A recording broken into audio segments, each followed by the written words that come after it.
Bonjour, voyez par quel amour notre Papa Céleste nous a aimés. Comme un phare dans la nuit, il brille sur nous, ses enfants. Comme le bon berger qu'il est pour nous, il paie ses brebis. Amen. Et quand une brebis s'est égarée, il laisse les 99 autres et va chercher celle qui est perdue. Même s'il sait d'avance ce qu'il va se passer, il nous demande un cœur à cœur avec lui par des prières simples émanant de notre cœur. Amen. Pour qu'on ne s'éloigne pas de lui, car il nous aime. Il aime aussi bien sûr quand notre maison est bâtie sur Jésus, la pierre, le roc, car Christ est notre seule fondation, le rocher de nos vies. Matthieu 16, verset 18. Car seul Jésus connaît le Père. Lui seul a vu le Père. Amen. Pour l'instant. Ce n'est pas moi qui le dis, c'est la Bible, la parole de Dieu. Il a dit, je vous donne ma paix et je vous laisse ma paix, à vous tous les angoissés.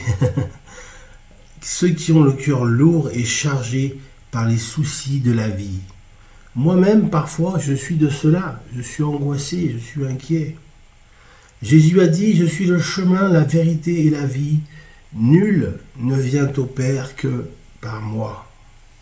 Sa parole est la vérité. Le testament permanent que Dieu nous a laissé, c'est sa parole, les saintes écritures. Lisez la Bible, mes amis, lisez la parole de Dieu. Amen. Tout est écrit là, tout est là. Tout est là, mes amis. Dieu dévoile son plan d'amour parfait et divin pour le monde entier.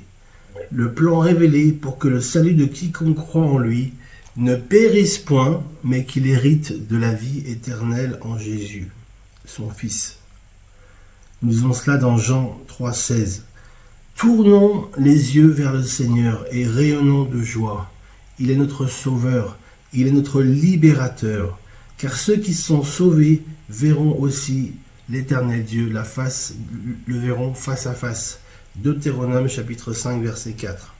Alors rayonnons de joie, chantons des cris d'allégresse, car notre salut, car notre Rédempteur vit. Amen. Il est notre Sauveur et il est notre Seigneur.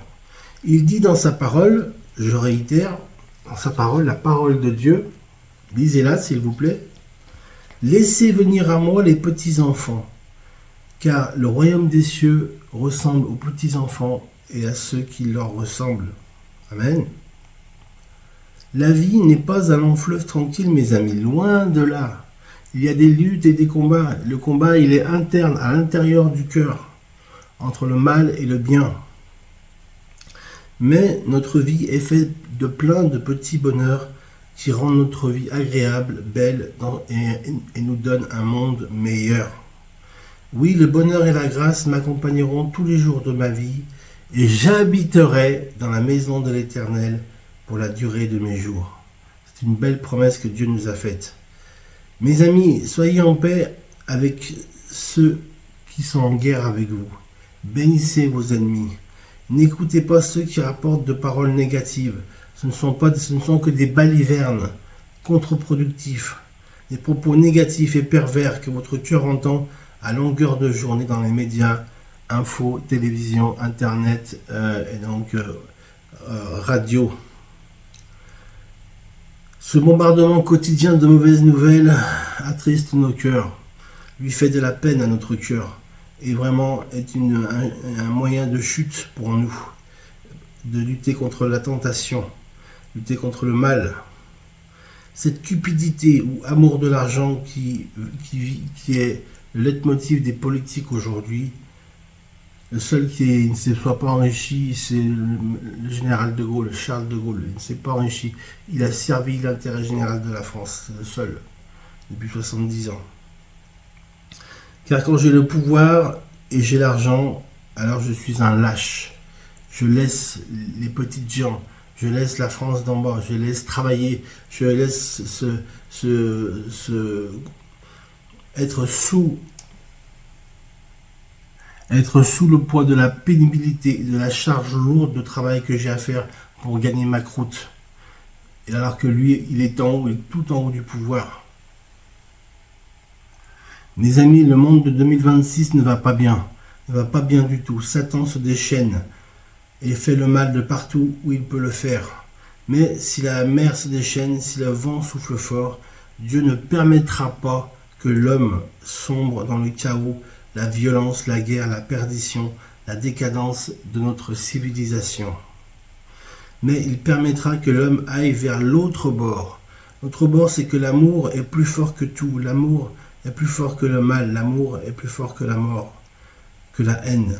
Que la passion du Christ nous a rendus libres du péché, de la mort et du péché. Il nous a affranchis par son sacrifice à la croix de Golgotha. Que tout est possible à celui qui croit. Amen. Et qu'après la guerre viendra la paix. Prions, mes amis, pour que le maximum d'âmes soient épargnées de la mort, car certains gouvernants auront beaucoup de sang sur les mains et devront rendre compte à Dieu au jugement dernier pour le mal qu'ils ont fait. Approchons-nous donc avec assurance du trône de Dieu pour être secourus dans tous nos besoins. Mes amis, vous savez, sa grâce est suffisante. La grâce de Dieu nous suffit. Amen. 2 Corinthiens chapitre 12 versets 9 à 11. Jésus a dit, « Venez à moi, vous tous qui êtes fatigués et chargés, et je vous donnerai du repos. » Matthieu 11, 28. Amen. Il a dit aussi, il n'y a pas de salut, il n'y a de salut en aucun autre.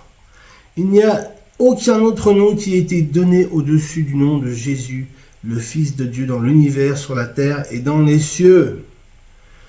Le message de la Bible, le message central, une troisième fois. Lisez la parole de Dieu, mes amis. Lisez la parole de Dieu. Le message central de la Bible n'est pas un texte ou un roman. Jésus n'est pas un prophète. C'est le Fils de Dieu. Jésus est le Fils de Dieu. C'est la parole incarnée de Dieu. C'est la parole faite chair. C'est la vérité. Jésus a dit, « Je suis le chemin, la vérité et la vie. Nul ne vient au Père que par moi. » Ce que sa parole dit, sa main l'accomplit toujours en son temps. Amen. Dans le temps de Dieu.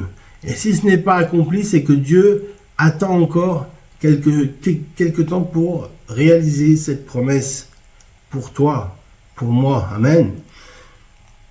Mes amis, la France est pleine de ressources. La France est pleine de richesses. Et elle va rebondir tous ensemble. Alors que l'Assemblée nationale se déchire et que la haine règne dans l'hémicycle, entre les députés de tous bords, alors que notre président de la République s'accroche au pouvoir comme il le peut, alors qu'il n'a plus de majorité. Mes amis, gardez la foi. Gardez la foi pas en un homme, mais en Dieu, le créateur de toutes choses de l'univers, de la terre et des cieux, et ton créateur, mon créateur, amen.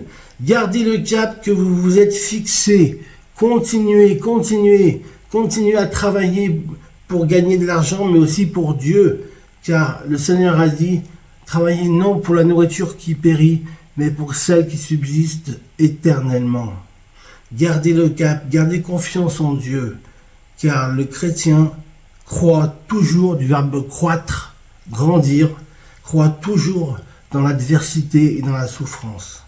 Amen. En effet, notre force d'abord est toujours de notre Dieu. Fais confiance à Jésus dans tes difficultés. La France d'en bas est restée au travail. Amen. Merci la France d'en bas. Elle s'est retroussée les manches. Et tout le monde est à son poste, en ordre de marche, avec du courage et de la bonne volonté, pour réussir dans la vie, que ce soit des Français de souche ou des étrangers des Français d'origine étrangère. Mon ami, fais de l'Éternel tes délices et il te donnera ce que ton cœur désire. Psaume 37, 4. Ton avenir, ma belle France, est dans les mains du Seigneur. Il connaît toutes choses. Il connaît ce que tu as besoin. Il connaît tout de toi. Ce qui nous semble lourd, ce qui nous fait souffrir, ce qui est mal en nous. notre peur du lendemain. Mais avec toi, Jésus, avec toi, notre Dieu, avec toi, notre roi, avec toi, notre ami fidèle et tendre, nous savons que tout ira bien. C'est ta promesse. Avec Jésus, tu sais, tout ira bien. Sois béni, mon ami. Bonne journée.